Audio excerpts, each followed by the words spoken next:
নমস্কার, আপনারা শুনছেন মিস্ট্রি হাউস।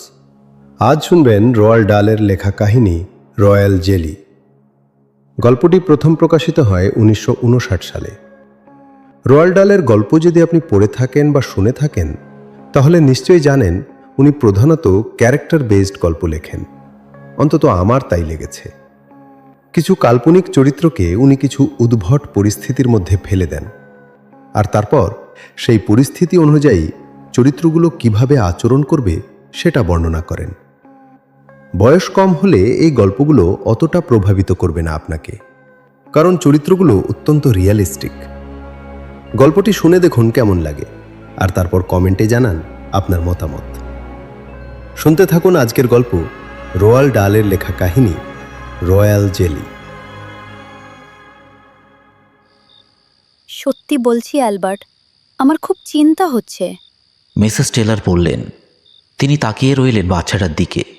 বাচ্চাটা এখন তার বাঁ হাতের ভাঁজে একেবারে স্থির হয়ে শুয়ে আছে।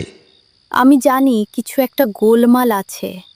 বাচ্চাটার মুখের চামড়াটা চকচকে আর প্রায় স্বচ্ছ, হাড়ের উপর টান টান হয়ে লেগে রয়েছে। আবার চেষ্টা করে দেখো, অ্যালবার্ট টেলার বললেন। কোনো লাভ হবে না। তোমাকে চেষ্টা করে যেতেই হবে মেবেল, তিনি বললেন। মহিলা গরম জলের পাত্র থেকে বোতলটা তুলে নেন। কবজির ভেতরের দিকে কয়েক ফোঁটা দুধ ফেলে দেখে নিলেন তাপমাত্রা ঠিক আছে কি না। ওঠো দেখি সোনা, তিনি ফিসফিস করে বললেন। উঠে পড়ে একটু দুধটা খেয়ে নাও তো। কাছের একটা টেবিলে একটা ছোট ল্যাম্প জ্বলছিল, যার নরম হলদে আলো গিয়ে পড়ছিল মহিলার শরীরে। প্লিজ আর একটুখানি খাও, বললেন তিনি, তার স্বামী ম্যাগাজিনের ওপর দিয়ে তার দিকে তাকিয়ে। তিনি বুঝতে পারছিলেন যে তার স্ত্রী প্রচণ্ড ক্লান্ত, তার মুখটা ফ্যাকাশে দেখাচ্ছে। উনি সাধারণত খুব শান্ত আর গম্ভীর থাকেন, কিন্তু এখন চিন্তায় আর হতাশায় সেটা কঠিন রূপ নিয়েছে। কিন্তু তা সত্ত্বেও যেভাবে তিনি বাচ্চাটার দিকে মাথা ঝুঁকিয়ে দেখছিলেন তা অদ্ভুতভাবে সুন্দর দেখাচ্ছিল। দেখলে? তিনি ফিসফিস করে আবার বললেন। কোনো লাভ নেই, ও খাবে না। তিনি বোতলটা আলোর সামনে তুলে মাপের দাগগুলো ভালো করে দেখলেন। আবারও 1 আউন্স, শুধু এটুকুই খেয়েছে। না, সেটাও না, মাত্র 1.25 আউন্স। এটা ওকে বাঁচিয়ে রাখার জন্য যথেষ্ট নয় অ্যালবার্ট। আমার খুব চিন্তা হচ্ছে। জানি আমি। কি সমস্যা হয়েছে সেটা যদি ওরা বুঝতে পারত। কোনো সমস্যা নেই মেবেল, শুধু একটু সময় লাগবে। অবশ্যই সমস্যা আছে। ডাক্তার রবিনসন তো বললেন কোনো সমস্যা নেই। দেখো, তিনি উঠে দাঁড়িয়ে বললেন। তুমি কি বলতে চাও যে একটা 6 সপ্তাহের বাচ্চার ওজন জন্মের সময়ের থেকেও কম হওয়াটা স্বাভাবিক? প্রায় 2 পাউন্ড কম। ওর পাগুলো দেখো, শুধু চামড়া আর হাড়। ছোট বাচ্চাটা তার হাতে নেতিয়ে পড়ে রয়েছে, কোনো নড়াচড়া নেই। ডাক্তার রবিনসন তোমাকে অযথা চিন্তা করতে বারণ করেছেন মেবেল, অন্য ডাক্তারও তাই বলেছেন। বাহ, দারুণ ব্যাপার। অযথা চিন্তা। মেবেল, তাহলে উনি কি চান আমি কি করি? এমন ভাব করি যেন এটা একটা ঠাট্টার বিষয়। উনি তো সেটা বলেননি। আমি ঘৃণা করি এইসব ডাক্তারদের। আমি ওদের সবাইকেই ঘৃণা করি। বলতে বলতে মেবেল কেঁদে ফেলে। স্বামীর দিক থেকে মুখ ফিরিয়ে বাচ্চাটাকে নিয়ে ঘর থেকে দ্রুত চলে গেলেন সিঁড়ির দিকে। অ্যালবার্ট টেলার যেখানে ছিলেন সেখানেই বসে রইলেন। কিছুক্ষণ পর কানে এলো মেবেল তাদের শোবার ঘরে ঘোরাঘুরি করছে, কারণ শোবার ঘরটা ঠিক তার মাথার উপরেই অবস্থিত। তার দ্রুত নার্ভাস পায়ের শব্দ ছাদের উপর ট্যাপ ট্যাপ করে বাজছিল। একটু পরেই পায়ের শব্দ থেমে যাবে, তখন তাকেও যেতে হবে উপরে। শোবার ঘরে ঢুকলে তিনি দেখবেন মেবেল বরাবরের মতোই বাচ্চার বিছানার পাশে বসে আছে। বাচ্চাটার দিকে তাকিয়ে একা একা কাঁদছে আর নড়তে চাইছে না। ও না খেতে পেয়ে মারা যাচ্ছে অ্যালবার্ট। সে বলবে, একেবারেই না। ও মারা যাচ্ছে, আমি জানি। আর অ্যালবার্ট, হ্যাঁ? আমার মনে হয় তুমিও এটা জানো কিন্তু বলতে চাও না, তাই না? এখন প্রতি রাতেই এরকম হয়। গত সপ্তাহে বাচ্চাটাকে আবার হাসপাতালে নিয়ে গিয়েছিল ওরা। ডাক্তার ওকে ভালো করে পরীক্ষা করে বলেছিলেন যে কোনো সমস্যা নেই। এই বাচ্চাটা হতে আমাদের 9 বছর লেগেছে ডাক্তার। ওর কিছু হলে আমি হয়তো মরেই যাব। মেবেল বলেছিলেন। এটা 6 দিন আগের কথা। তারপর থেকে বাচ্চাটার আরও 5 আউন্স ওজন কমেছে, কিন্তু এসব নিয়ে চিন্তা করে কার কোনো লাভ হবে না। অ্যালবার্ট টেলর নিজেকে এই কথাটাই বোঝালেন। এরকম ব্যাপারে ডাক্তারের উপর ভরসা ছাড়া আর কোনো উপায় নেই। তিনি তার কোলের উপর রাখা ম্যাগাজিনটা তুলে ভেতরের লেখাগুলোর তালিকা দেখতে লাগলেন। মে মাসে মৌমাছিদের মাঝে মধু দিয়ে রান্না, মৌমাছি চাষি ও ওষুধ বিক্রেতা, নোসেমা রোগ কিভাবে নিয়ন্ত্রণ করবেন, রয়্যাল জেলি নিয়ে সর্বশেষ খবর, এই সপ্তাহে মৌমাছির খামারে। সারা জীবন অ্যালবার্ট টেলরের মৌমাছি সংক্রান্ত সব কিছুতেই খুব আগ্রহ ছিল। ছোটবেলায় সে খালি হাতে মৌমাছি ধরত আর দৌড়ে ঘরে ঢুকে মাকে দেখাতো। মাঝে মাঝে সেগুলোকে মুখে বসিয়ে গাল আর গলায় হাঁটতে দিত তাদের। আশ্চর্যের বিষয় হলো ওকে কখনো তারা হুল ফোটাতো না। আসলে মৌমাছিগুলো ওর সাথে থাকতে পছন্দ করত। ওরা কখনো উড়ে যাওয়ার চেষ্টা করতো না। ওদের সরাতে হলে তাকে আঙুল দিয়ে আলতো করে ব্রাশ করতে হতো। এমনকি তারপরেও ওরা প্রায় ফিরে আসতো তার কাছে। তার বাবা, যিনি রাজমিস্ত্রির কাজ করতেন, বলতেন ছেলেটার শরীর থেকে নিশ্চয়ই কোনো ডাইনি গন্ধ বের হয়, আর এভাবে পোকামাকড় বশ করে কখনো ভালো কিছু হবে না। কিন্তু তার মা বলতেন এটা ঈশ্বরের দান, আর তিনি তাকে সেন্ট ফ্রান্সিসের সাথে তুলনা করতেন, যিনি ছিলেন পাখিদের বন্ধু। বড় হওয়ার সাথে সাথে মৌমাছিদের প্রতি অ্যালবার্ট টেলরের আগ্রহ একটা নেশায় পরিণত হয়। 12 বছর বয়সে সে তার প্রথম মৌচাক বানিয়েছিল। পরের গ্রীষ্মে সে প্রথম মৌমাছিদের ঝাঁক ধরে। 2 বছর পর যখন তার বয়স 14, তখন তার বাবার বাড়ির ছোট উঠোনে সার দিয়ে 5টা মৌচাক দাঁড় করিয়েছিল সে তখন শুধু মধু সংগ্রহ করার থেকেও বেশি কিছু করছিল। রানী মৌমাছি পালন, ছোট ছোট বাচ্চা মৌমাছিদের মানুষের তৈরি কাপে সরানো, এবং সেই সাথে ছিল আরও অন্য সব কঠিন কাজ। মৌচাকের ভেতরে কাজ করার সময় তাকে কখনো ধোয়া ব্যবহার করতে হতো না। সে কখনো হাতে দস্তানা বা মাথায় জাল পরতো না। এটা স্পষ্ট ছিল যে এই ছেলে আর মৌমাছিদের মধ্যে কোনো অদ্ভুত যোগাযোগ আছে।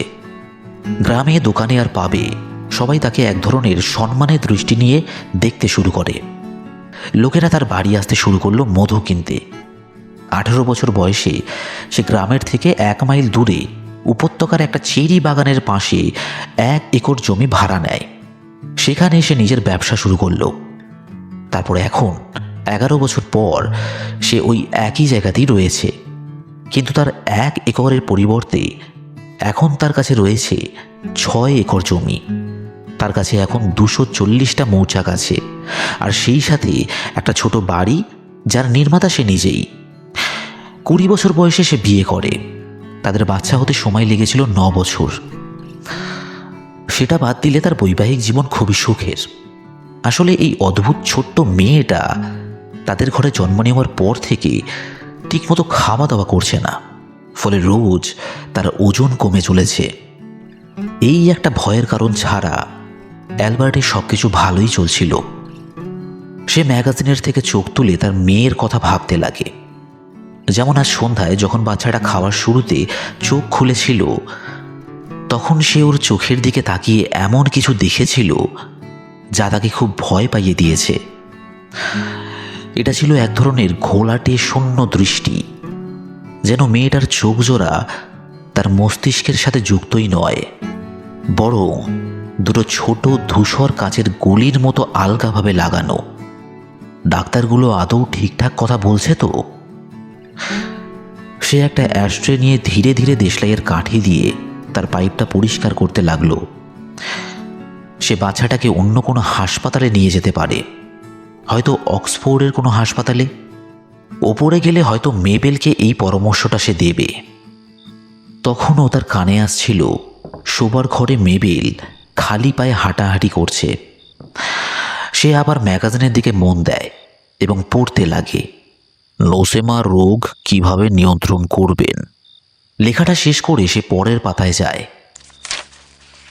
রয়্যাল জেলি নিয়ে সর্বশেষ খবর, সে একবারের জন্যও চিন্তা করল না যে এতে এমন কিছু থাকতে পারে যা হয়তো তার জানা নেই। এই রয়্যাল জেলি জিনিসটা আবার কি? সে পাশের টেবিল থেকে তামাকের কৌটোটা নিয়ে পাইপ ভরতে ভরতে পড়তে লাগলো। রয়্যাল জেলি হলো শ্রমিক মৌমাছিদের গ্রন্থি থেকে তৈরি হওয়া এক ধরনের তরল। ডিম ফুটে বাচ্চা মৌমাছি বের হওয়ার ঠিক পরেই ওরা এটা খাওয়ায়। মৌমাছিদের মাথার গ্রন্থি থেকে তৈরি হওয়া এই তরলটা অনেকটা মেয়ে পশুদের দুধ তৈরি করার পদ্ধতির মতো। বিষয়টা বিজ্ঞানীদের কাছে খুব আকর্ষণীয় লেগেছে, কারণ পৃথিবীর আর কোনো পোকার মধ্যে এই রকম পদ্ধতি দেখা যায় না। এটা তো পুরনো খবর, সে নিজেকে বলল, কিন্তু করার মতো আর কিছু না থাকায় পড়ে চলল সে। ডিম ফোটার পর প্রথম 3 দিন প্রতিটা বাচ্চা মৌমাছিকে রয়্যাল জেলি খাওয়ানো হয়, কিন্তু তারপর যে মৌমাছিগুলো পুরুষ ড্রোন বা মহিলা কর্মী হবে তাদের জন্য এই বিশেষ খাবারের সাথে অনেক মধু আর পরাগরেণু মিশিয়ে দেওয়া হয়। অন্যদিকে যে বাচ্চা মৌমাছিগুলো রানী হবে তাদের পুরো শৈশবকাল ধরে খাওয়ানো হয় শুধু খাঁটি আর শক্তিশালী রয়্যাল জেলি। সেই কারণেই এর নাম রয়্যাল জেলি। ওপরে শোবার ঘরে পায়ের শব্দ পুরোপুরি থেমে গিয়েছিল ততক্ষণে। বাড়িটা এখন একেবারে শান্ত। সে একটা দেশলাই জেলে পাইপে আগুন দিল। রয়্যাল জেলি নিশ্চয়ই কোনো আশ্চর্যজনক বৃদ্ধিবর্ধক খাবার। শুধু এই খাবারের উপর ভিত্তি করে একটা বাচ্চা মৌমাছি 5 দিনে 1500 গুণ ভারী হয়ে ওঠে। কাজটা হয়তো ঠিকই, ভাবল সে, যদিও সে আগে কখনো একটা বাচ্চা মৌমাছির বৃদ্ধিকে ওজনের দিক দিয়ে ভাবেনি। বিষয়টা অনেকটা কোনো 7.5 পাউন্ডের একটা বাচ্চার চট করে 5 টন ওজনের হয়ে যাবার মতো। অ্যালবার্ট থমকে গিয়ে বাক্যটা আবার পড়ল, তারপর আরও একবার। বিষয়টা অনেকটা কোনো 7.5 পাউন্ডের একটা বাচ্চার। মেবেল! চেয়ার থেকে লাফিয়ে উঠে চিৎকার করে ডাক দিল সে। সে হলের মধ্যে দিয়ে বেরিয়ে এসে সিঁড়ির নিচ থেকে তাকে ডাকতে লাগে, কিন্তু কোনো উত্তর এলো না। সে দৌড়ে সিঁড়ি দিয়ে উঠে ল্যান্ডিংয়ের আলোটা জ্বালিয়ে দেয়। শোবার ঘরের দরজাটা বন্ধ। সে ল্যান্ডিং পার হয়ে দরজা খোলে, তারপর দরজায় দাঁড়িয়ে অন্ধকার ঘরের দিকে তাকায়। মেবেল, সে বলল, 1 মিনিটের জন্য নিচে আসবে প্লিজ? আমার মাথায় একটা বুদ্ধি এসেছে বাচ্চাটার ব্যাপারে। ল্যান্ডিং থেকে আসা আলো বিছানার উপর একটা নরম আভা তৈরি করছিল। সে এখন মেবেলকে আবছাভাবে দেখতে পাচ্ছে। বালিশে মুখ গুজে আর মাথার উপর হাত দিয়ে উবু হয়ে শুয়ে আছে সে, চোখে জল। মেবেল! অ্যালবার্ট ওর কাছে গিয়ে কাঁধে হাত রেখে বলল, প্লিজ 1 মিনিটের জন্য নিচে এসো, এটা হয়তো জরুরি হতে পারে। চলে যাও, আমি একা থাকতে চাই। তুমি আমার কথাটা শুনতে চাও না? অ্যালবার্ট, আমি ক্লান্ত।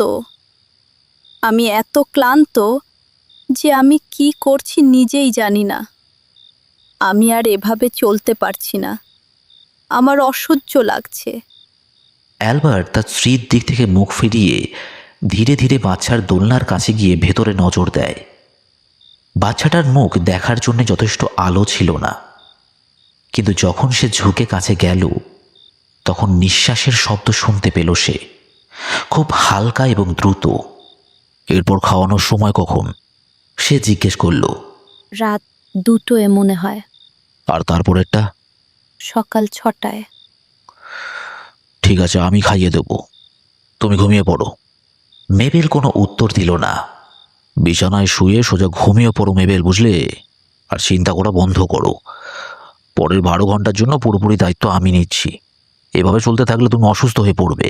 হ্যাঁ, আমি জানি। আমি বাচ্চা আর অ্যালার্ম ঘড়িটা নিয়ে পাশের ঘরে যাচ্ছি।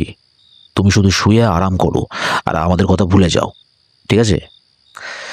যথারীতি বাচ্চাটাকে নিয়ে দরজার দিকে এগোতে শুরু করেছে সে। ওহ অ্যালবার্ট! আবার ফুপিয়ে উঠল মেবেল। কোনো চিন্তা করো না, আমার উপর ছেড়ে দাও। অ্যালবার্ট, হ্যাঁ? আমি তোমাকে খুব ভালোবাসি অ্যালবার্ট। আমিও তোমাকে ভালোবাসি মেবেল। এখন ঘুমাও। অ্যালবার্ট টেলার পরের দিন সকাল প্রায় 11টার আগে তার স্ত্রীকে আর দেখতে পায়নি। অ্যালবার্ট, সময়টা দেখো। আমি নিশ্চয়ই অন্তত 12 ঘন্টা ঘুমিয়েছি। সবকিছু ঠিক আছে তো? ড্রেসিং গাউন আর চপ্পল পরে সিঁড়ি দিয়ে নামতে নামতে চিৎকার করে বলল মেবেল। অ্যালবার্ট তার আরাম কেদারায় শান্তভাবে বসে পাইপে টান দিচ্ছিল এবং সকালের খবরের কাগজ পড়ছিল। বাচ্চাটা তার পায়ের কাছে একটা ছোট খাটে ঘুমাচ্ছে। হ্যালো মেবেল, হেসে বলল সে। মেবেল দৌড়ে খাটের কাছে গিয়ে ভেতরে তাকায়। ও কি কিছু খেয়েছে অ্যালবার্ট? তুমি ওকে কতবার খাইয়েছো? ওর তো 10টায় আরেকবার খাওয়ার কথা ছিল, তাই না? অ্যালবার্ট টেলর খবরের কাগজটা সুন্দর করে ভাঁজ করে পাশের টেবিলে রাখে। ওকে রাত 2টোয় খাইয়েছিলাম, তখন প্রায় আধ আউন্সের বেশি খাইনি। তারপর আবার 6টায় খাওয়ালাম, আর তখন একটু খেয়েছে 2 আউন্স। 2 আউন্স? বলো কি? এটা তো দারুণ খবর। এই 10 মিনিট আগে আরও একবার খাইয়েছি। বোতলটা ফায়ারপ্লেসের উপর রাখা, আর মাত্র 1 আউন্স বাকি আছে তাতে। ও 3 আউন্স খেয়ে ফেলেছে।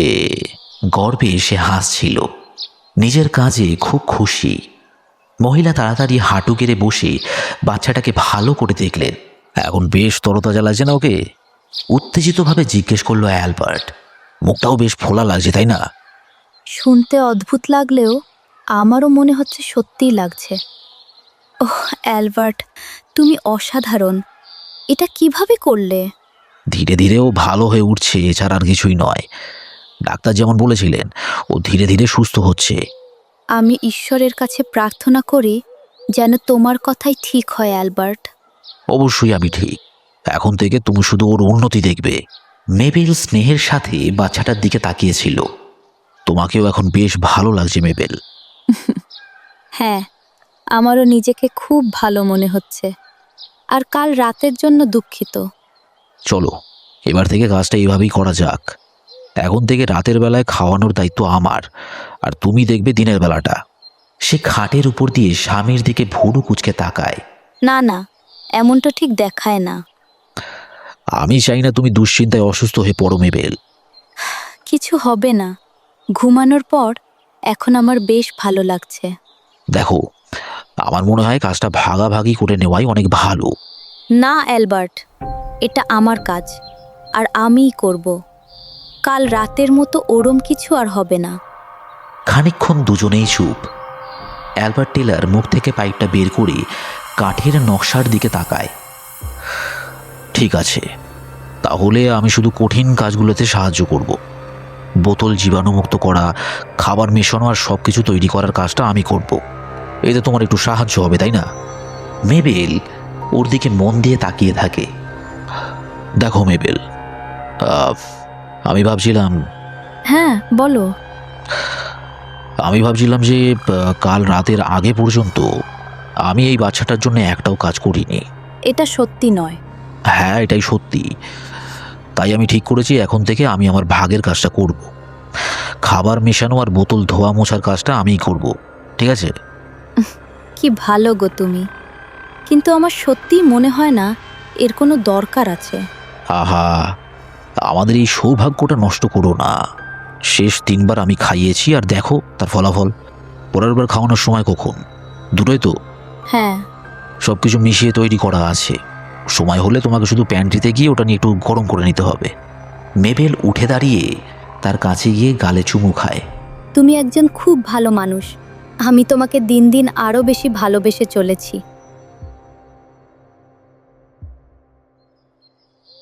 পরে বিকেলে যখন অ্যালবার্ট বাইরে রোদে তার মৌচাক নিয়ে কাজ করছিল, তখন সে শুনল মেবেল তাকে বাড়ি থেকে ডাকছে।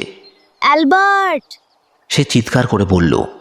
সে তখন বাগানের মধ্যে দিয়ে তার দিকে দৌড়ে আসছে। অ্যালবার্ট মেবেলের দিকে তাকিয়ে ভাবছিল ব্যাপার কি। ওহ অ্যালবার্ট, জানো কি হয়েছে? কি? আমি এইমাত্র ওকে 2টোর সময় খাওয়ালাম, আরও পুরোটা খেয়ে নিয়েছে। হ্যাঁ? 1 ফোঁটাও আর বাকি নেই। ওহ অ্যালবার্ট, আমি যে কি খুশি বলে বোঝাতে পারবো না। ও সুস্থ হয়ে উঠবে। তুমি যেমন বলেছিলে, ও ভালো হয়ে যাচ্ছে। সে তার কাছে এসে গলা জড়িয়ে ধরল। তুমি কি পরের বার এসে দেখবে ও আবার খায় কিনা অ্যালবার্ট? অ্যালবার্ট সম্মতি জানায় এবং মেবেল তাকে আবার জড়িয়ে ধরে। তারপর ঘুরে দাঁড়িয়ে ঘাসের উপর দিয়ে লাফাতে লাফাতে আর গান গাইতে গাইতে চলে যায় বাড়ির দিকে। কিন্তু অবশ্যই 6টায় খাওয়ানোর সময়টা যত কাছে আসছিল, বাতাসে একটা উত্তেজনা যেন তত ভারী হয়ে উঠছিল। 5:30টার মধ্যেই বাবা মা দুজনেই বসার ঘরে বসে অপেক্ষা করছিলেন। দুধের বোতলটা ফায়ারপ্লেসের উপর একটা গরম জলের পাত্রে রাখা। বাচ্চাটা সোফার উপরে একটা ছোট্ট খাটে ঘুমাচ্ছিল। 6টা বাজতে 20 মিনিট বাকি। বাচ্চাটা জেগে উঠে জোরে জোরে চিৎকার করতে শুরু করে। এই তো, মিসেস টেলর চিৎকার করে বললেন, ওর আবার খিদে পেয়েছে। তাড়াতাড়ি ওকে তোলো অ্যালবার্ট, আর আমাকে দাও। ও হ্যাঁ, তার আগে বোতলটা দাও। সে তাকে বোতলটা দিল, তারপর বাচ্চাটাকে দিল ওর কোলে। সাবধানে সে নিপলের ডগাটা বাচ্চাটার ঠোঁটে ছোঁয়ায়। বাচ্চাটা মারি দিয়ে সেটাকে চেপে ধরে জোরে জোরে চুষতে শুরু করে। ওহ অ্যালবার্ট, কি দারুণ ব্যাপার, তাই না? হাসি মুখে বলল মেবেল, দারুণ তো বটেই। 7-8 মিনিটের মধ্যে বোতলের সব দুধ খেয়ে ফেলল সে। আমার লক্ষ্মী মেয়ে আবারও 4 আউন্স খেয়ে ফেলেছে। মিসেস টেলর বললেন। অ্যালবার্ট টেলর তার চেয়ারে ঝুঁকে বসে বাচ্চার মুখের দিকে মন দিয়ে দেখছিল। জানো মেবেল, আমার তো মনে হচ্ছে ওর ওজন একটু বেড়েছে। তোমার কি মনে হয়? মেবেল একবার ভালো করে দেখে বাচ্চাটাকে। ওকে কালকের তুলনায় একটু বড় আর মোটা লাগছে, তাই না? হয়তো লাগছে অ্যালবার্ট, আমি নিশ্চিত নই। কিন্তু সত্যি বলতে এত কম সময়ে তো ওজন বাড়তে পারে না। তবে আসল কথা হলো ও খাচ্ছে ঠিকঠাকভাবে। হ্যাঁ ঠিক। আমার মনে হয় না ওকে নিয়ে আর চিন্তা করার কোনো দরকার আছে। আমি চিন্তা করছি না। আমি কি উপরে গিয়ে দোলনাটা আমাদের শোবার ঘরে নিয়ে আসবো মেবেল? হ্যাঁ প্লিজ। অ্যালবার্ট উপরে গিয়ে দোলনাটা সরায়। মেবেল বাচ্চাটাকে নিয়ে পিছু পিছু গেল। ন্যাপি পাল্টানোর পর সে ওকে আলতো করে বিছানায় শুইয়ে দেয়, তারপর ঢেকে দেয় চাদর আর কম্বল দিয়ে। কি সুন্দর লাগছে ওকে, তাই না অ্যালবার্ট? ফিসফিস করে বলল মেবেল, ওকে এখন একা থাকতে দাও।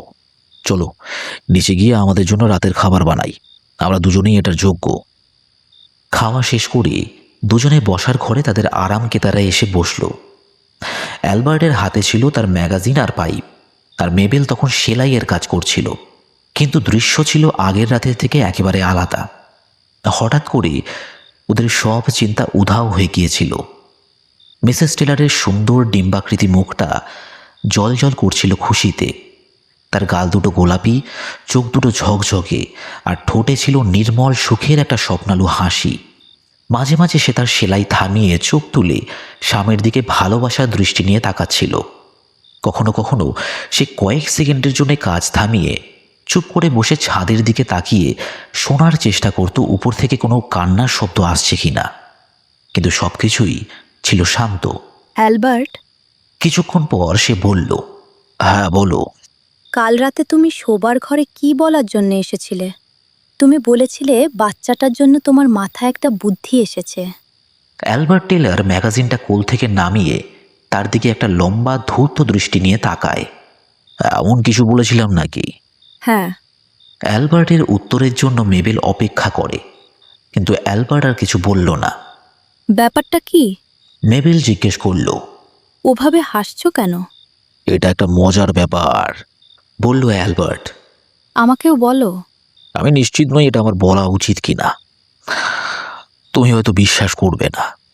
সে অ্যালবার্টকে এত খুশি হতে খুব কমই দেখেছে। মেবেল হাসলো ওর দিকে তাকিয়ে। এটা শোনার পর তোমার মুখটা কেমন হবে সেটা ভেবেই আমি হাসছি। আচ্ছা বলোই না, শুনি। বলার আগে একটু সময় নেয় অ্যালবার্ট। তোমার তো মনে হচ্ছে বাচ্চাটা ভালো আছে, তাই না? অবশ্যই মনে হচ্ছে। তুমি কি আমার সাথে একমত যে ও হঠাৎ করে খুব ভালো করে খাওয়া দাওয়া করছে আর ওকে দেখতেও লাগছে একেবারে অন্যরকম? হ্যাঁ, আমি একমত। বেশ বেশ। তো ব্যাপারটা হলো, কাজটা আমি করেছি। কি করেছো? বাচ্চাটাকে সারিয়ে তুলেছি। অবশ্যই তুমি সারিয়ে তুলেছো ওকে। এই বলে মেবেল আবার সেলাইয়ের কাজে ব্যস্ত হয়ে পড়ে। তুমি আমার কথায় বিশ্বাস করছো না, তাই না? আমি বিশ্বাস করেছি অ্যালবার্ট। আমি এর সব কৃতিত্ব তোমাকেই দিচ্ছি। তাহলে বলো আমি এটা কিভাবে করলাম? ওয়েল, এক মুহূর্ত ভাবার জন্যে থামে মেবেল। আমার মনে হয় তুমি খুব ভালো করে খাবার মেশাতে পারো। যখন থেকে তুমি ওর খাবার মেশানো শুরু করেছো, ও ভালো করে খাচ্ছে। তার মানে খাবার মেশানোর মধ্যে কোনো দক্ষতা রয়েছে। স্পষ্টতই আছে। মেবেল কাজ করতে করতে আপন মনেই হাসছিল আর ভাবছিল পুরুষ মানুষেরা ভারী মজার হয়। আমি তোমাকে একটা গোপন কথা বলি, শোনো। তুমি একদম ঠিক, কিন্তু আসলে কি জানো, কিভাবে মেশাচ্ছ সেটা ততটা জরুরি নয়। জরুরি হলো তুমি কি মেশাচ্ছ। কি বলছি বুঝতে পারছো মেবেল? মেবেল তার কাজ থামিয়ে স্বামীর দিকে তাকায়। অ্যালবার্ট, এটা বলো না যে তুমি বাচ্চাটার দুধে অন্য কিছু মিশিয়েছো। অ্যালবার্ট বসে বসে হাসছে তখন। কি হলো? তুমি কি কিছু মিশিয়েছো নাকি মেশাওনি, বলো। অসম্ভব কিছুই নয়। অ্যালবার্ট, মজা করা বন্ধ করো। তার হাসির ভঙ্গিটা ছিল অদ্ভুত, যার দরুন তার দাঁত দেখা যাচ্ছিল। আচ্ছা ঠিক আছে। তুমি সত্যি সত্যি ওর দুধে কিছু মেশাওনি, তাই না? আমাকে ঠিকমতো উত্তর দাও অ্যালবার্ট। এত ছোট বাচ্চার ক্ষেত্রে এটা গুরুতর হতে পারে। উত্তরটা হলো হ্যাঁ। অ্যালবার্ট, তুমি এটা কিভাবে করতে পারলে? আহা, এখন উত্তেজিত হইও না। তুমি যদি সত্যিই শুনতে চাও আমি তোমাকে বলবো, কিন্তু প্লিজ শান্ত থাকো। বিয়ার ঢেলেছিলে, তাই না? মেবেল চিৎকার করে বলল। আমি জানি ওটা বিয়ার ছিল। পোকার মতো কথা বলো না মেবেল, প্লিজ। তাহলে কি ছিল? অ্যালবার্ট সাবধানে তার পাইপটা পাশের টেবিলে রেখে চেয়ারে হেলান দেয়। আচ্ছা বলো তো, তুমি কি কখনো আমাকে রয়্যাল জেলি বলে কিছু নিয়ে কথা বলতে শুনেছো? না, শুনিনি।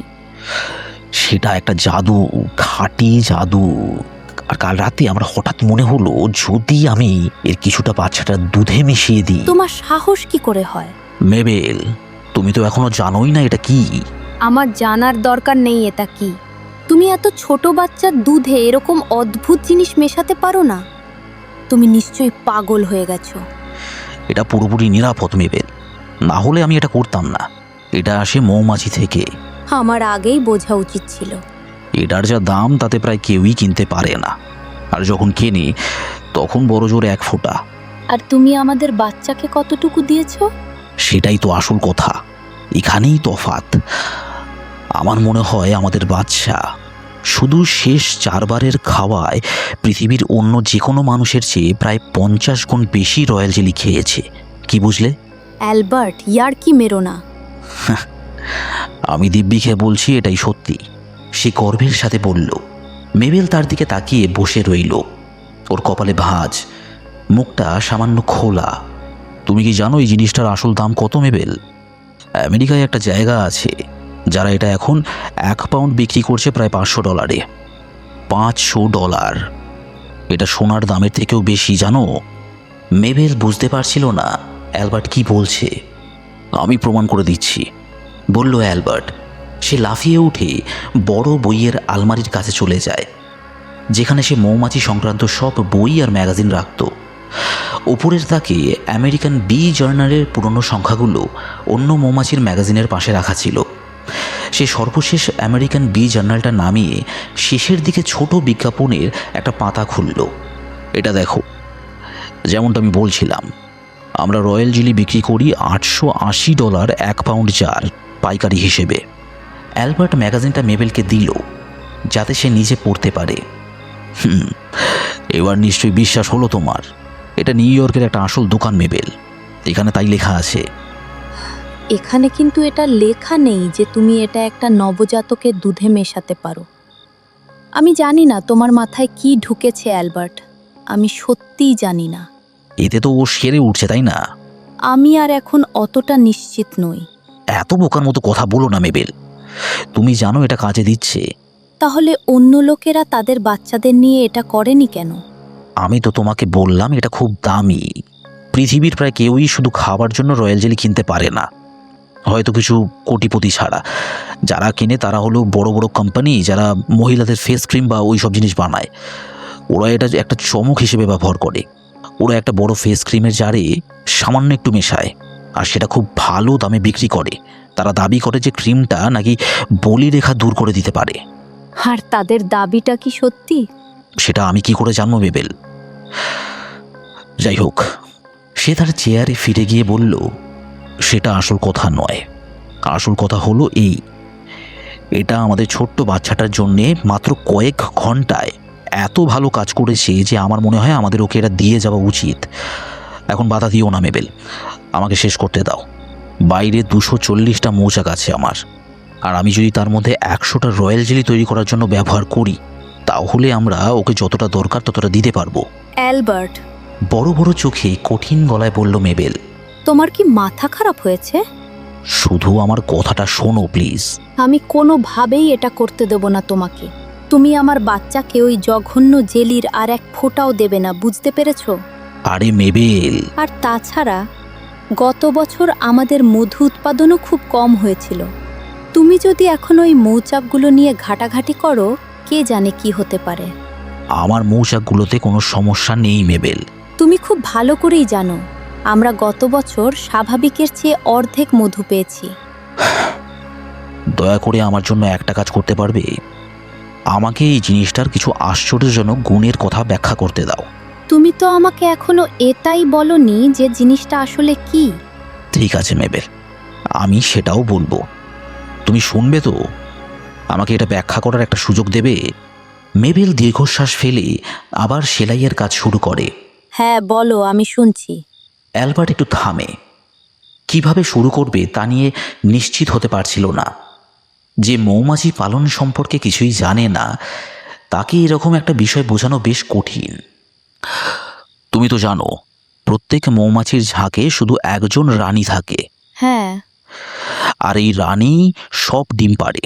হ্যাঁ, ওটুকু আমি জানি। বেশ, এখন রানী আসলে দুরকম ডিম পাড়তে পারে। তুমি হয়তো এটা জানতে না, কিন্তু সে পারে। এটা মৌচাকের একটা অলৌকিক ঘটনা। সে এমন ডিম পাড়তে পারে যা থেকে পুরুষ ড্রোন জন্মায়, আবার এমনও ডিম পাড়তে পারে যা থেকে মহিলা কর্মী জন্ম নেয়। এখন এটাকে যদি তুমি চমৎকার না বলো মেবেল, তাহলে আমি জানি না কোনটাকে বলবে। বেশ, বুঝলাম। ড্রোন হলো পুরুষ, তবে আমাদের ওদের নিয়ে চিন্তা করার দরকার নেই। কর্মীরা সবাই মহিলা, রানীও তাই অবশ্যই। কিন্তু কর্মীরা হলো এমন মহিলা যারা বাচ্চা দিতে পারে না। তাদের অঙ্গ প্রত্যঙ্গ বিকশিত নয়, কিন্তু রানী সেটা পারে। সে একদিনে তার নিজের ওজনের সমান ডিম পাড়তে পারে। একটু থামে অ্যালবার্ট, তার ভাবনাগুলো গুছিয়ে নেয়। এখন যা হয় তা হলো রানী মৌচাকের উপর ঘুরে বেড়ায় আর ছোট ছোট মোমের গর্তে ডিম পাড়ে, যেগুলোকে আমরা সেল বলি। সে প্রত্যেক সেলে একটা করে ডিম পাড়ে, আর 3 দিনের মধ্যে প্রত্যেকটা ডিম ফুটে একটা ছোট পোকা বের হয়। আমরা এটাকে লার্ভা বলি।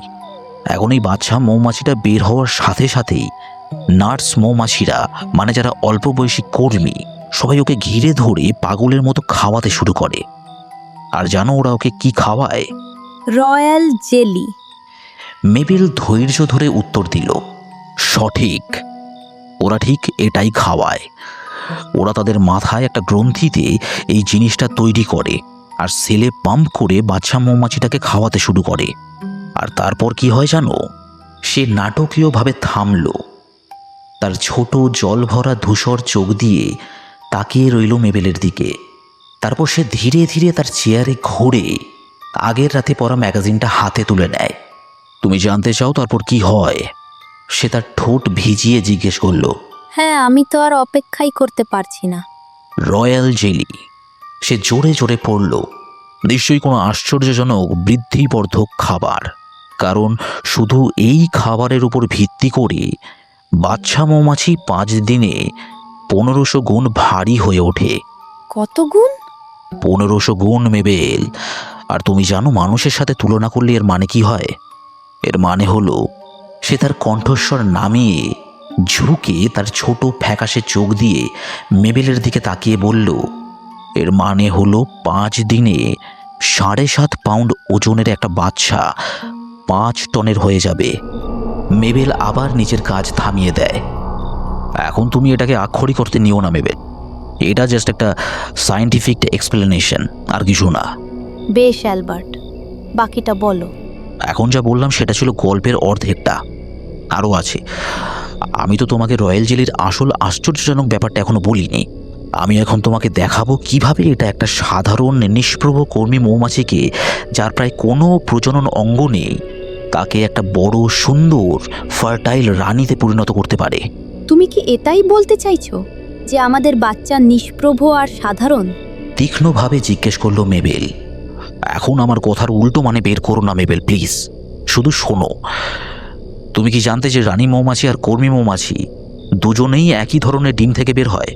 আমি ওরম কিছু বিশ্বাসও করি না। এটাই সত্যি মেবেল, আমি কথা দিতে পারি তোমাকে। মৌমাছিরা যখনই চায় একটা ডিম থেকে কর্মীর বদলে রানী ফুটুক, তারা তা করতে পারে। কিভাবে? হ্যাঁ, সেখানেই আসছি এবার। এটাই পুরো ব্যাপারটার গোপন রহস্য। এখন তোমার কি মনে হয় মেবেল, কিসে এই অলৌকিক ঘটনাটা ঘটায়? Royal jelly. তুমি তো আমাকে আগেই বলেছো। Right, royal jelly. অ্যালবার্ট হাততালি দিয়ে তার আসন থেকে লাফিয়ে উঠে বলল। তার বড় গোল মুখটা তখন উত্তেজনায় জ্বলজ্বল করছে। এটা এভাবে কাজ করে, আমি খুব সহজভাবে ব্যাখ্যা করছি।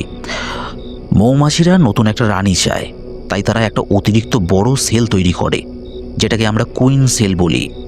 তারা পুরনো রানীকে দিয়ে সেখানে একটা ডিম পাড়ায়। বাকি 1990টা ডিম সে সাধারণ কর্মী সেলে পারে। এখন এই ডিমগুলো ফুটে বাচ্চা মৌমাছি হওয়ার সাথে সাথেই নার্স মৌমাছিরা সেগুলো ঘিরে ধরে রয়্যাল জেলি পাম্প করতে শুরু করে দেয়, কর্মী আর রানী দুপক্ষকেই। কিন্তু এবার আসছে আসল অংশটা মেবেল, তাই মন দিয়ে শোনো। এখানেই হয় পরিবর্তন। বাচ্চা কর্মী মৌমাছিরা শুধু প্রথম 3 দিন এই বিশেষ আশ্চর্যজনক খাবারটা পায়। তারপর তাদের খাবার বদলে যায় পুরোপুরি। তাদের তখন দেওয়া হয় সাধারণ মৌমাছিদের খাবার, আর ঠিক এর প্রায় 2 সপ্তাহ পর তারা তাদের সেল থেকে কর্মী হিসেবে বেরিয়ে আসে। কিন্তু কুইন সেলের বাচ্চা মৌমাছিটা নয়, ওটা নিজের সমস্ত শৈশবকাল জুড়ে রয়্যাল জেলি খেয়ে চলে। নার্স মৌমাছিরা শুধু ওর সেলে ওটা ঢালতে থাকে, এত বেশি পরিমাণে যে ছোট বাচ্চা মৌমাছিটা আক্ষরিক অর্থেই ওটার মধ্যে ভাসতে পারবে। আর এটাই ওকে পরিণত করে রানী মৌমাছিতে। এর কোনো প্রমাণ তোমার কাছে নেই? এত বোকার মতো কথা বলো না মেবেল। হাজার হাজার মানুষ এটা বারবার প্রমাণ করেছে, পৃথিবীর সব দেশের বিখ্যাত বিজ্ঞানীরা। তোমাকে শুধু একটা কর্মী সেল থেকে একটা বাচ্চা মৌমাছিকে তুলে একটা কুইন সেলে রাখতে হবে। আমরা এটাকে গ্রাফটিং বলি। আর যতক্ষণ নার্স মৌমাছিরা ওকে প্রচুর রয়্যাল জেলি খাওয়াতে থাকবে, ততক্ষণ ফুস ও বড় হয়ে রানী হয়ে উঠবে। আর যে ব্যাপারটা এটাকে আরও আশ্চর্যজনক করে তোলে, সেটা হলো রানী আর কর্মী মৌমাছিরা বড় হবার পর তাদের মধ্যেকার বিশাল পার্থক্য। রানীর শরীরের আকার আলাদা, ওর হুল আলাদা, ওর পা আলাদা। ওর পাগুলো কিভাবে আলাদা? পা, আচ্ছা, কর্মীদের পায়ে পরাগরেণু বহন করার মতো একটা ঝুড়ি থাকে, রানীর থাকে না। এখন আরেকটা জিনিস, রানীর পুরোপুরি বিকশিত প্রজনন অঙ্গ থাকে, কর্মীদের থাকে না। আর সবচেয়ে আশ্চর্যের বিষয় মেবেল, রানী গড়ে 4 থেকে 6 বছর বাঁচে, কর্মীরা হয়তো 4 মাসও বাঁচে না। আর এইসব পার্থক্যের কারণ হলো একজন রয়্যাল জেলি পেয়েছে আর অন্যজন পায়নি। এটা বিশ্বাস করা বেশ কঠিন যে একটা খাবার এত কিছু করতে পারে। অবশ্যই এটা বিশ্বাস করা কঠিন। এটা মৌচাকের আরেকটা অলৌকিক ঘটনা। আসলে এটা সবগুলোর মধ্যে সবচেয়ে বড় ধরনের অলৌকিক ঘটনা। এমন এক অলৌকিক ঘটনা যে এটা শত শত বছর ধরে সবচেয়ে বুদ্ধিমান বিজ্ঞানীদেরকেও বিভ্রান্ত করেছে। 1 মিনিট দাঁড়াও, ওখানেই থাকো। আবারও সে লাফিয়ে উঠে বইয়ের আলমারির কাছে গিয়ে বই আর ম্যাগাজিনগুলো দেখতে লাগে। আমি তোমাকে কিছু রিপোর্ট দিচ্ছি। এই তো এখানে একটা আছে, এটা শোনো। সে আমেরিকান বি জার্নালের একটা কপি থেকে জোরে জোরে পড়তে শুরু করলো। টরেন্টোতে বসবাসকারী এবং ইনসুলিন আবিষ্কারের জন্য কানাডার জনগণের দেওয়া এক বিশাল গবেষণাগারের দায়িত্বে থাকা ডক্টর ফ্রেডরিক এ বেন্টিং রয়্যাল জেলি নিয়ে কৌতূহলী হয়ে ওঠেন। তিনি তার কর্মীদের এর একটা প্রাথমিক বিশ্লেষণ করতে বলেন। সে থামল, আচ্ছা, সবটা পড়ার দরকার নেই, কিন্তু যা হয়েছিল তা হলো এই: ডক্টর বেন্টিং আর তার দল দুদিনের বাচ্চা মৌমাছি থাকা কুইন সেল থেকে কিছু রয়্যাল জেলি নিলেন এবং তারপর তারা এটা বিশ্লেষণ করতে শুরু করলেন। আর তোমার কি মনে হয় তারা কি খুঁজে পান? তারা খুঁজে পেলেন যে royal জেলিতে phenol, sterol, glyceryl, dextrose আর এখন শোনো, আর ৮০ থেকে ৮৫% অ্যাসিড, যা তারা শনাক্ত করতে পারেনি। সে ম্যাগাজিনটা হাতে নিয়ে বইয়ের আলমারির পাশে দাঁড়িয়ে একটা অদ্ভুত গোপন বিজয়ীর হাসি হাসল, আর তার স্ত্রী বিভ্রান্ত হয়ে দেখছিল তাকে। অ্যালবার্ট উচ্চতায় খুব একটা লম্বা নয়, তার শরীরটা মোটা, গোলগাল, তার পা দুটো সামান্য বাঁকা, তার মাথাটা বিশাল আর গোল, ছোট খাড়া খাড়া চুল। তার মুখের বেশিরভাগ অংশ এখন যেহেতু সে পুরোপুরি দাড়ি কামানো বন্ধ করে দিয়েছে, তাই প্রায় ১ ইঞ্চি লম্বা হলদে বাদামি লোমে ঢাকা। কোনো না কোনোভাবে তাকে দেখতে বেশ অদ্ভুত লাগছিল, এটা অস্বীকার করার কোনো উপায় নেই। ৮০ থেকে ৮৫% অ্যাসিড শনাক্ত করা হয়নি, এটা কি আশ্চর্যজনক নয়? সে আবার বইয়ের তাকের দিকে ফিরে অন্য ম্যাগাজিনগুলো দেখতে লাগলো। শনাক্ত না করা অ্যাসিড মানে কি? এটাই তো আসল কথা, কেউ জানে না, এমনকি ব্যান্টিংও খুঁজে বের করতে পারেননি। তুমি ব্যান্টিংয়ের নাম শুনেছ? না। তিনি আজকের পৃথিবীর সবচেয়ে বিখ্যাত জীবিত ডাক্তারদের একজন।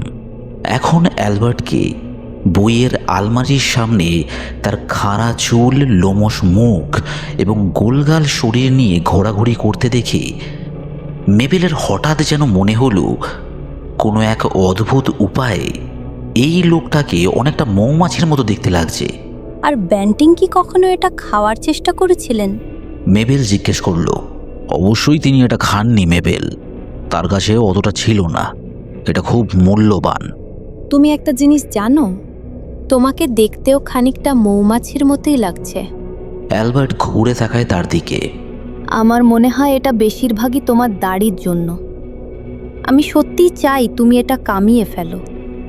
এমনকি রংটাও অনেকটা মৌমাছির মতো লাগছে, তাই না? কি সব বলছো মেবেল? তুমি কি এই বিষয়ে আর কিছু শুনতে চাও নাকি না? হ্যাঁ, আমি শুনতে চাই। সরি, আমি একটু মজা করছিলাম। প্লিজ বলো। সে আবার মুখ ফিরিয়ে বুককেস থেকে আরেকটা ম্যাগাজিন বের করে পাতা উল্টাতে লাগলো। এখন এটা শোনো, ১৯৩৯ সালে হেইল নামে একজন বিজ্ঞানী ২১ দিনের ইঁদুরের উপর রয়্যাল জেলি বিভিন্ন পরিমাণে ইনজেক্ট করে পরীক্ষা করেন। ফলস্বরূপ তিনি দেখেন যে তাদের ডিম্বাশয় সময়ের আগেই বিকশিত হচ্ছে, যা তাদের দেওয়া রয়্যাল জেলির পরিমাণের সাথে মিলে যাচ্ছিল। আমি জানতাম। কি জানতে? আমি জানতাম কোনো ভয়ানক কিছু ঘটবে। আবার আজে বাজে কথা, এতে কোনো সমস্যা নেই। এখন আর একটা শোনো মেবেল, অন্য বিজ্ঞানীরা দেখেছেন যে একটা পুরুষ ইঁদুর যার বাবা হওয়ার ক্ষমতা ছিল না, তাকে রয়্যাল জেলির সামান্য দৈনিক ডোজ দেওয়ার পর বহুবার বাবা হয়েছে। অ্যালবার্ট, এই জিনিসটা একটা বাচ্চার জন্য খুব শক্তিশালী। আমার এটা একদম পছন্দ হচ্ছে না। বাজে কথা মেবেল। তাহলে ওরা শুধু ইঁদুরের ওপর কেন পরীক্ষা করে আমাকে বলো? এই বিখ্যাত বিজ্ঞানীরা কেন নিজেরা খায় না? ওরা খুব চালাক, তাই। তোমার কি মনে হয় ডাক্তার ব্যান্টিং অদ্ভুত ডিম্বাশয় হওয়ার ঝুঁকি নেবেন? তিনি নেবেন না। কিন্তু তারা এটা মানুষকে দিয়েছে মেবেল, এখানে এটা নিয়ে একটা পুরো লেখা আছে, শোনো। সে পাতা উল্টে আবার ম্যাগাজিন থেকে পড়তে শুরু করলো। মেক্সিকোতে ১৯৫৩ সালে একদল আধুনিক ডাক্তার স্নায়ুর ব্যথা, বাত, ডায়াবেটিস, তামাকের কারণে অসুস্থতা, পুরুষদের পুরুষত্বহীনতা, হাঁপানি, ক্রুপ এবং গেটে বাতের মতো জিনিসের জন্যে রয়্যাল জেলির সামান্য ডোজ দিতে শুরু করেন। সাহায্য পাওয়া মানুষের অনেক সই করা চিঠি আছে। মেক্সিকো সিটির একজন বিখ্যাত স্টক ব্রোকার একটা খুব খারাপ চর্মরোগে আক্রান্ত হয়েছিলেন। তিনি দেখতে খারাপ হয়ে গিয়েছিলেন। তার ক্লায়েন্টরা তাকে ছেড়ে যেতে শুরু করে, তার ব্যবসা ডুবতে বসেছিল। হতাশায় তিনি রয়্যাল জেলি চেষ্টা করেন, প্রত্যেক খাবারের সাথে ১ ফোঁটা, আর তারপর জাদু, তিনি ২ সপ্তাহে সেরে ওঠেন। মেক্সিকো সিটির একজন ওয়েটার জানান যে তার বাবা একটা বড়িতে এই আশ্চর্য পদার্থের সামান্য ডোজ নেওয়ার পর ৯০ বছর বয়সে একটা সুস্থ ছেলে সন্তানের জন্ম দেন। আকাপুলকোর একজন ষাঁড়ের লড়াইয়ের প্রমোটার, যার একটা ষাঁড় বেশ অলস মনে হচ্ছিল, রিংয়ে ঢোকার ঠিক আগে তাকে 1 গ্রাম রয়্যাল জেলি ইনজেক্ট করেন। তারপর প্রাণীটা এত দ্রুত আর হিংস্র হয়ে ওঠে যে সে তাড়াতাড়ি 2 জন ঘোড়সওয়ার, 3টে ঘোড়া আর একজন ম্যাটাডোরকে মেরে ফেলে। আর শেষে শোনো, মেবেল তাকে থামিয়ে দিয়ে বলল। আমার মনে হচ্ছে বাচ্চাটা কাঁদছে। অ্যালবার্ট পড়া থেকে চোখ তুলে তাকায়। সত্যি ওপরের শোবার ঘর থেকে একটা জোর কান্নার শব্দ আসছে। ও নিশ্চয়ই খিদে পেয়েছে, বলল অ্যালবার্ট। তার স্ত্রী ঘড়ির দিকে তাকায় এবং লাফিয়ে ওঠে। এ কি, ওর তো খাওয়ার সময় পার হয়ে গেছে। তুমি খাবারটা মেশাও অ্যালবার্ট, তাড়াতাড়ি। আমি ওকে নিচে নিয়ে আসছি, কিন্তু তাড়াতাড়ি। আধ মিনিটের মধ্যে মেবেল কান্নারত বাচ্চাটাকে কোলে নিয়ে ফিরে আসে। সে ঘাবড়ে গিয়েছিল, কারণ একটা সুস্থ বাচ্চা যখন খাবার চায় তখন সে জোরে একটানা শব্দ করে। সেটাতে এখনও সে অভ্যস্ত হয়নি। তাড়াতাড়ি করো অ্যালবার্ট, প্লিজ তাড়াতাড়ি। সে আরাম কেতারায় বসে বাচ্চাটাকে কোলে রেখে ডাক দেয়। অ্যালবার্ট রান্নাঘর থেকে এসে তাকে গরম দুধের বোতলটা দিল। এটা ঠিক আছে, তোমাকে পরীক্ষা করতে হবে না। মেবেল বাচ্চাটার মাথাটা একটা হাত দিয়ে একটু উপরে তোলে। বোতলের রাবারের নেপালটা সোজা গুজে দেয় বাচ্চাটার মুখে। বাচ্চাটা সেটা ধরে চুষতে শুরু করে দেয়। কান্না থেমে গেছে। মেবেল যেন স্বস্তি পেল। ও অ্যালবার্ট, ওকে কি সুন্দর দেখতে, তাই না? ও দারুণ মেবেল, রয়্যাল জেলির জন্যে। এখন আমি ওই জঘন্য জিনিসটা নিয়ে আর একটা কথাও শুনতে চাই না। ওইসব শুনলে আমার ভয় করে। তুমি একটা বড় ভুল করছো। সেটা দেখা যাবে। বাচ্চাটা বোতল চুষতেই থাকে। আমার তো মনে হচ্ছে ও আবার পুরোটা শেষ করবে অ্যালবার্ট। আমি নিশ্চিত ও করবে। আর কয়েক মিনিট পর বোতলের দুধ সব শেষ। তুমি তো খুবই ভালো মেয়ে। বোতলটা মুখ থেকে বের করতে করতে বলল মেবেল, কিন্তু বাচ্চাটা বোতলের মুখটা চেপে ধরেছিল মুখ দিয়ে। মেবেলকে তাই হালকা একটু টান দিতে হয়, আর পপ করে বেরিয়ে আসে সেটা। বাচ্চাটা চিৎকার করে ওঠে। মেবেল বাচ্চাটাকে কাঁধে তুলে পিঠে চাপড় দিতে লাগে। বাচ্চাটা পরপর 2 বার ঢেকুর তুলল। কয়েক সেকেন্ডের জন্য কান্নাটা থামে, তারপর আবার শুরু হয়। ওকে ঢেকুর তোলাতে থাকো, খাবারটা খুব তাড়াতাড়ি খেয়েছে। তার স্ত্রী বাচ্চাটাকে আবার কাঁধে তুলে নেয় এবং তার পিঠ ঘষতে থাকে। সে ওকে এ কাঁধ থেকে অন্য কাঁধে নিল। সে ওকে কোলে পেটের ওপর শুইয়ে দিল। সে ওকে হাঁটুতে বসালো, কিন্তু বাচ্চাটা আর একবারও ঢেকুর তুলল না। আর কান্নাটা প্রতি মিনিটে আরও জোরালো এবং তীব্র হতে শুরু করেছে। ফুসফুসের ব্যায়াম এভাবেই করা হয় মেবেল, তুমি কি জানতে? তারা আরও 5 মিনিট অপেক্ষা করলো, কিন্তু চিৎকারটা এক মুহূর্তের জন্যও থামলো না। ও ডাইপারটা বদলাও, বলল অ্যালবার্ট। সে রান্নাঘর থেকে একটা পরিষ্কার ডাইপার নিয়ে আসে এবং মেবেল পুরনোটা খুলে নতুনটা পরিয়ে দেয়। কিন্তু তাতেও কিছু পরিবর্তন হলো না। বাচ্চাটা চিৎকার করেই চলল। তুমি কি ভুল করে সেফটি পিনটা ওর চামড়ায় ফুটিয়ে দিয়েছো? অবশ্যই না। বলে মেবেল ন্যাপের নিচে আঙুল দিয়ে নিশ্চিত হয়ে নেয়। বাবা আর মা তাদের আরাম কেদারায় একে অপরের বিপরীতে বসে নার্ভাসভাবে হাসছিল। অপেক্ষা করছিল মায়ের কোলে থাকা বাচ্চাটা কতক্ষণে ক্লান্ত হয়ে চিৎকার করা বন্ধ করবে। একটা জিনিস জানো, অ্যালবার্ট টেলার শেষমেশ বলল, কি? আমার মনে হয় ওর এখনো খিদে মেটেনি। ও শুধু ওই বোতল থেকে আরেকবার খেতে চায়। আমি কি ওকে আরেকটু এনে দেবো? আমার মনে হয় না আমাদের তেমন কিছু করা উচিত অ্যালবার্ট। এটা ওর জন্য ভালো হবে। সে চেয়ার থেকে উঠে বলল, দাঁড়াও, আমি আরেক বোতল গরম করে আনছি। সে রান্নাঘরে গিয়ে কয়েক মিনিট পর ফিরে আসে। যখন সে ফিরে এলো তখন তার হাতে ছিল একটা বোতল, যা ওপর পর্যন্ত দুধে ভরা। এবার আমি দ্বিগুণ ভরেছি, 8 আউন্স, যদি বেশি লাগে তাই। অ্যালবার্ট, তুমি কি পাগল? তুমি কি জানো না যে কম খাওয়ানোর মতো বেশি খাওয়ানোও খারাপ? তোমাকে তো সবটা খাওয়াতে হবে না মেবেল, তুমি যখন খুশি থামাতে পারো। নাও নাও নাও, এবার খাওয়া ওকে। মেবেল বাচ্চাটার উপরের ঠোঁটে বোতলের ডগাটা ছোঁয়াতেই বাচ্চাটা সেটা মুখে পুরে নেয়। হঠাৎ করেই ঘরের মধ্যে নীরবতা নেমে আসে। বাচ্চাটার পুরো শরীরটা শিথিল হয়ে যায়, আর ওর মুখে নির্মল সুখের একটা ভাব ফুটে ওঠে। দেখলে মেবেল, আমি তোমাকে কি বলেছিলাম? মহিলা কোনো উত্তর দিল না। ও খিদের চোটে ওরকম করছিল। মেবেল বোতলের দুধের লেবেলের দিকে তাকিয়েছিল। দ্রুত কমে চলেছিল সেটা। শীঘ্রই 3-4 আউন্স শেষ হয়ে গেল। ব্যাস, এটুকুই যথেষ্ট। বলল মেবেল। এখন হুট করে ওটা সরিয়ে নিও না মেবেল। হ্যাঁ অ্যালবার্ট, সরিয়ে নিতেই হবে। আরে খেতে দাও বাকিটা, ফালতু ঝামেলা বাকিও না। কিন্তু ও অ্যালবার্ট, না খেতে পেয়ে পাগল হয়ে যাচ্ছে, তুমি কি দেখতে পাচ্ছ না? খাও মা, তুমি খাও, পুরো বোতলটা শেষ করো দেখি। বিষয়টা আমার ভালো লাগছে না অ্যালবার্ট। বলল ওর স্ত্রী, কিন্তু সে মুখ থেকে বোতলটা সরালো না। কিছু হবে না মেবেল।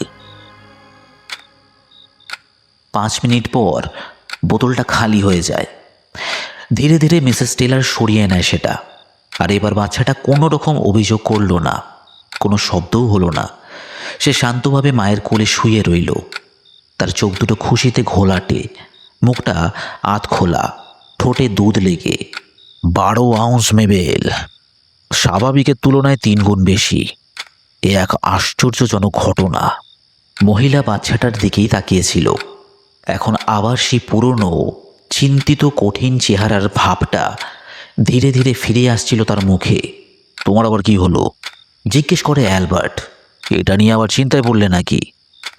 দেখো মেবেল, তুমি তো আর এটা আশা করতে পারো না যে ও শুধু 4 আউন্স খেয়েই স্বাভাবিক হয়ে যাবে। বোকার মতো চিন্তা ভাবনা। এদিকে এসো অ্যালবার্ট। কি? আমি বললাম এদিকে এসো। সে তার পাশে এসে দাঁড়ায়। ভালো করে দেখো আর আমাকে বলো কোনো পার্থক্য দেখতে পাচ্ছ কিনা। অ্যালবার্ট মন দিয়ে বাচ্চাটাকে দেখে। ওকে একটু বড় আর মোটা লাগছে, তাই তো? ওকে ধরে দেখো, যাও তোলো ওকে। আদেশের সুরে বলল মেবেল। অ্যালবার্ট হাত বাড়িয়ে বাচ্চাটাকে তার স্ত্রীর কোল থেকে তুলে নেয়। বাপরে! প্রায় চিৎকার দিয়ে ওঠে অ্যালবার্ট। ওর ওজন তো বিশাল মনে হচ্ছে। তাই তো বলছি। হ্যাঁ, এবার বলো, এটা কি দারুণ ব্যাপার নয়? খুশিতে হাসতে হাসতে বলল অ্যালবার্ট। আমি বাজি ধরে বলতে পারি ওর নিজের স্বাভাবিক ওজনে ফিরে যাচ্ছে। এটা আমাকে ভয় পাইয়ে দিচ্ছে অ্যালবার্ট। সবকিছু খুব দ্রুত হচ্ছে। আবার বাজে কথা। ওই জঘন্য জেলিটার জন্য হচ্ছে এসব। ওই জিনিসটা আমার একেবারেই পছন্দ না। রয়্যাল জেলির মধ্যে জঘন্য কিছু নেই। অপমানিত হয়ে উত্তর দিল অ্যালবার্ট। বোকামি কেন করছো অ্যালবার্ট? তোমার কি মনে হয় একটা বাচ্চার এত তাড়াতাড়ি ওজন বাড়তে শুরু করাটা স্বাভাবিক? তুমি তো দেখি কোনো কিছুতেই সন্তুষ্ট হও না। ও যখন ওজন হারাচ্ছিল তখন তুমি ভয় পাচ্ছিলে, আর এখন ওর যখন ওজন বাড়ছে তুমি ভয় পাচ্ছ। তোমার সমস্যাটা কি বলো তো মেবেল? মেবেল বাচ্চাটাকে কোলে নিয়ে চেয়ার থেকে উঠে দরজার দিকে হাঁটতে শুরু করে। ভাগ্য ভালো যে আমি এখানে আছি, এটা নিশ্চিত করার জন্য যে তুমি ওকে ওটা আর দেবে না। ব্যাস, এটুকুই বলতে পারি আমি। বলে সে বেরিয়ে যায়। অ্যালবার্ট খোলা দরজা দিয়ে দেখল মেবেল হল পার হয়ে সিঁড়ির দিকে যাচ্ছে এবং উঠতে শুরু করলো উপরে। 3য় বা 4র্থ ধাপে পৌঁছে সে হঠাৎ থেমে যায় কয়েক সেকেন্ডের জন্য। স্থির হয়ে দাঁড়িয়ে থাকে, যেন কিছু মনে পড়েছে। তারপর সে ঘুরে তাড়াতাড়ি নিচে নেমে আবার এসে ঢুকলো ঘরে। অ্যালবার্ট, বলল সে। হ্যাঁ? আশা করি শেষ যে বোতলটা ওকে খাওয়ালাম তাতে কোনো রয়্যাল জেলি ছিল না। সেটা নিয়ে চিন্তা করার কোনো কারণ আসে বলে তো মনে হয় না মেবেল। অ্যালবার্ট, কি হয়েছে? সে নরম আর নিষ্পাপ গলায় জিজ্ঞেস করলো। তোমার সাহস কি করে হয়? চিৎকার করে বলল মেবেল। অ্যালবার্টের মুখটা আহত আর বিভ্রান্ত দেখাচ্ছিল। আমার মনে হয় তোমার খুশি হওয়া উচিত যে ওর পেটে আর একটা বড় ডোজ গেছে। আমি সত্যি তাই মনে করি। মেবেল দরজার ঠিক ভেতরে দাঁড়িয়ে ঘুমন্ত বাচ্চাটাকে কোলে নিয়ে বড় বড় চোখে তার স্বামীর দিকে তাকিয়েছিল। তার শরীরটা রাগে শক্ত, মুখটা আরও ফ্যাকাশে আর কঠিন। তুমি আমার কথা শোনো, তোমার এমন একটা বাচ্চা হবে যে সারা দেশের যে কোনো বেবি শোতে প্রথম পুরস্কার জিতে নিয়ে আসবে। আরে তুমি ওকে এখন ওজন করে দেখো না ওর কত হয়েছে। আমি কি দাঁড়িপাল্লাটা আনবো? মেবেল সোজা ঘরের মাঝখানে থাকা বড় টেবিলের কাছে গিয়ে বাচ্চাটাকে শুইয়ে দেয়। তারপর দ্রুত ওর জামাকাপড় খুলতে শুরু করলো সে। হ্যাঁ, ঝাঁঝিয়ে বলল মেবেল। দাড়িপাল্লাটা আনো। বাচ্চার জামাকাপড়গুলো ধীরে ধীরে খুলতে শুরু করলো সে। বাচ্চাটাকে নগ্ন করে শুইয়ে রাখে টেবিলে। এ এক অলৌকিক ঘটনা মেবেল। একটা ছোট কুকুর ছানার মতো মোটাসোটা হয়ে গেছে ও। সত্যিই বাচ্চাটা আগের দিনের তুলনায় যা পরিমাণ চর্বি জমিয়েছে তা সত্যিই আশ্চর্যজনক। তার ছোট হাড় সর্বস্ব বুকটা এখন পিপের মতো গোলগাল আর ফোলা, এবং তার পেটটা হাওয়ায় উঁচু হয়ে আছে। অদ্ভুতভাবে, যদিও তার হাত পা ততটা বাড়েনি বলে মনে হচ্ছিল, ওগুলো এখনও ছোট আর রোগা। দেখে মনে হবে কোনো চর্বির বল থেকে 4টে কাঠি বেরিয়ে আছে। এটা দেখো, বলল অ্যালবার্ট। ওর পেটে লোমও গজাতে শুরু করেছে যাতে ওর পেটটা গরম থাকে। সে হাত বাড়িয়ে বাচ্চাটার পেটে হঠাৎ গজানো নরম রেশমি হলদে বাদামি লোমগুলো ছুঁতে যায়। ওর গায়ে হাত দেবে না। মেবেল চিৎকার করে ওঠে। সে ঘুরে তার দিকে মুখ ফেরায়। ওর চোখ দুটো রাগে জ্বলছিল। তার ঘাড়টা অ্যালবার্টের দিকে পাকানো, যেন সে এখনই তার মুখে উড়ে গিয়ে চোখগুলো ঠুকরে নেবে। 1 মিনিট দাঁড়াও। অ্যালবার্ট কয়েক পা পিছিয়ে যায়। তুমি নিশ্চয়ই পাগল হয়ে গেছো, চিৎকার করে বলল মেবেল। 1 মিনিট দাঁড়াও মেবেল, প্লিজ। কারণ তুমি যদি এখনও ভাবো এই জিনিসটা বিপজ্জনক, তুমি তো সেটাই ভাবছো, তাই না? ঠিক আছে, তাহলে মন দিয়ে শোনো। আমি এখনই তোমাকে প্রমাণ দিচ্ছি মেবেল, যে রয়্যাল জেলি মানুষের জন্য পুরোপুরি নিরাপদ, এমনকি বিশাল ডোজেও। যেমন তোমার কেন মনে হয় যে গত গ্রীষ্মে আমাদের স্বাভাবিকের তুলনায় অর্ধেক মধু হয়েছিল, বলো? অ্যালবার্ট মেবেলের থেকে আরও কয়েক গজ পিছিয়ে যায়। গত গ্রীষ্মে আমাদের স্বাভাবিকের তুলনায় অর্ধেক মধু হওয়ার কারণ ছিল কি জানো? সে ধীরে ধীরে তার কণ্ঠস্বর নামিয়ে বলল, কারণ আমি আমার 100টা মৌচাক রয়্যাল জেলি তৈরির জন্য ব্যবহার করেছিলাম। অ্যালবার্ট ফিসফিস করে বলল, আমি ভেবেছিলাম এটা তোমাকে একটু হলেও অবাক করবে, আর আমি সেই থেকে এটা বানাচ্ছি। তার ছোট চোখ দুটো মেবেলের দিকে জল দৃষ্টিতে তাকিয়ে আর একটা ধূর্ত হাসি ছড়িয়ে তার মুখে। কারণটা তুমি কখনোই অনুমান করতে পারবে না। আমি এখনো পর্যন্ত এটা বলতে ভয় পাচ্ছিলাম, কারণ আমি ভেবেছিলাম এটা হয়তো তোমাকে একটু বিব্রত করতে পারে। কিছুক্ষণ নীরবতা। অ্যালবার্ট নিজের হাত দুটো বুকের সামনে উঁচু করে ধরে এবং সে এক হাতের তালু দিয়ে অন্যটার সাথে ঘষছিল। একটা নরম খসখসে শব্দ হচ্ছিল তার ফলে। তোমার মনে আছে আমি তোমাকে ম্যাগাজিন থেকে যে অংশটা পড়ে শুনিয়েছিলাম, ইঁদুরের অংশটা? দাঁড়াও, বলছি কি লেখা ছিল। অন্য বিজ্ঞানীরা দেখেছেন যে একটা পুরুষ ইঁদুর যে বাবা হতে পারতো না। থামল সে। তার হাসিটা চওড়া হয়, দাঁতগুলো দেখা যাচ্ছে। কি বলতে চাইছি বুঝতে পারছো তো মেবেল?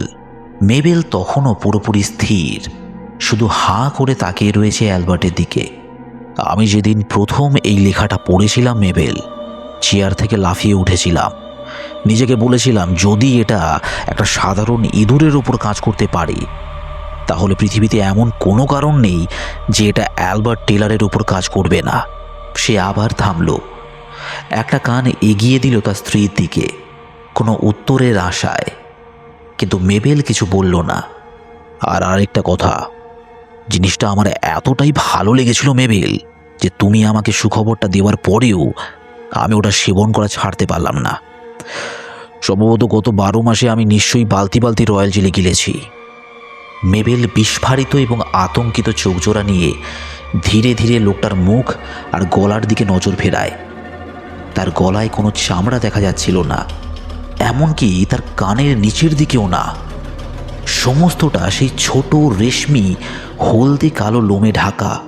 আরেকটা ব্যাপার মাথায় রাখতে হবে, অ্যালবার্ট মেবেলের দিক থেকে মুখ ফিরিয়ে এখন বাচ্চাটার দিকে ভালোবাসার দৃষ্টি নিয়ে তাকিয়েছে।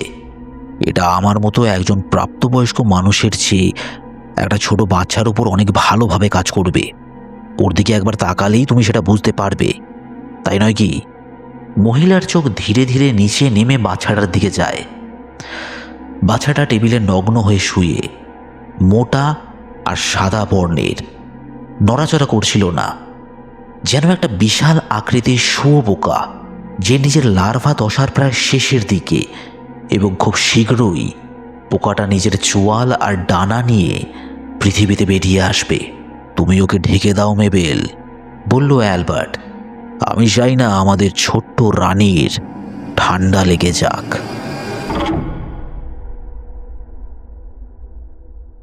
শুনছিলেন রোয়াল্ড ডালের লেখা কাহিনী রয়্যাল জেলি। গল্পটি কেমন লাগলো জানাতে পারেন কমেন্টে। সামনের সপ্তাহে ফিরে আসছি নতুন আরও একটি গল্প নিয়ে। সকলে ভালো থাকবেন, সুস্থ থাকবেন।